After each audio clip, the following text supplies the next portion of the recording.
월드 이 브리핑입니다. 먼저 이탈리아입니다. 많은 나라들에게 관광은 굴뚝 없는 공장으로 불릴 정도로 밖에서 돈을 가져다주는 매우 유용한 산업인데요. 하지만 관광객이 늘어나면 늘어나는 대로 환경은 물론 물가가 오르는 부작용이 있습니다. 원래 살던 사람들은 밖에서 오는 사람들 때문에 내가 더 많은 돈을 내야 한다는 점에서 억울할 수도 있는데요. 둘째가라면 서러운 관광도시 이탈리아 로마에서는 요즘 관광객용 대중교통 요금만 인상하자는 주장이 심심찮게 나오고 있습니다. 보도에 따르면 이탈리아 3대 노동조합은 100분 동안 대중교통을 이용할 수 있는 1.5유로짜리 티켓을 관광객에만 2.5유로를 받자고 제안했는데요. 내년 1월부터 관광객은 어떤 형태로든 지금보다 더 많은 교통요금을 지불할 가능성이 큰 것으로 보입니다. 스위스입니다. 스위스는 프랑스와 이탈리아에 못지않은 맛과 종류를 자랑하는 와인을 보유하고도 세계적으로 잘 알려지지 않았는데요. 최근 들어 홍보를 크게 강화하면서 세계인의 관심을 끌고 있습니다.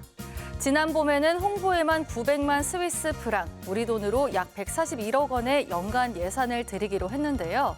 스위스에는 샤셀라라라는 고유의 화이트 와인 포도 품종도 있지만 노동력과 간접비가 비싸 스위스 국내에서만 인기가 있었습니다. 때문에 스위스 와인 수출액이 차지하는 비중은 전 세계에서 1%에 불과했는데요. 정부적 차원에서 힘을 쏟는 만큼 이 수치가 더 늘어날지 관심입니다. 아르헨티나입니다. 아르헨티나의 소비자 물가지수가 다소 둔화세를 보이고 있지만 국민들이 체감하는 물가는 여전히 높은 것으로 나타났습니다. 아르헨티나의 8월 소비자 물가지수는 전월 대비 4.2% 올랐는데요. 하지만 이미 지난 1년간 누적된 물가 상승률이 236%에 달해 여전히 세계에서 가장 높은 수치를 기록하고 있습니다. 게다가 물가를 잡기 위한 정부의 급진적인 재정 개혁으로 무료 급식소 지원을 중단하는 등 국민들의 고통이 더욱 커졌는데요. 유니세프는 아르헨티나에서 100만 명의 어린이가 저녁을 먹지 못하고 450만 명의 성인이 경제적 이유로 하루 한 끼를 건너뛰고 있다고 발표했습니다.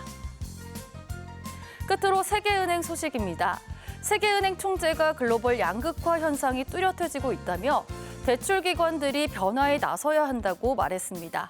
아제이 방가 세계은행 총재는 페루에서 투발루까지 27개국을 방문한 후 글로벌 대출기관들이 더 빠르게 일하고 프로세스를 더 단순화해야 한다고 제안했는데요. 특히 아제이 방가 세계은행 총재는 지난해 세계은행이 시작한 개혁이 이미 변화를 불러오기 시작했다고 말했습니다. 세계은행은 지난 2023년 기업 성과표를 150개 항목에서 22개 항목으로 줄이고 프로젝트 승인 기간을 평균 3개월 단축하는 개혁안을 도입하기도 했는데요.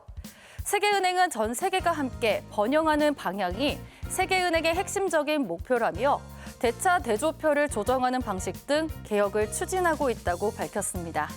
지금까지 월드이 브리핑이었습니다.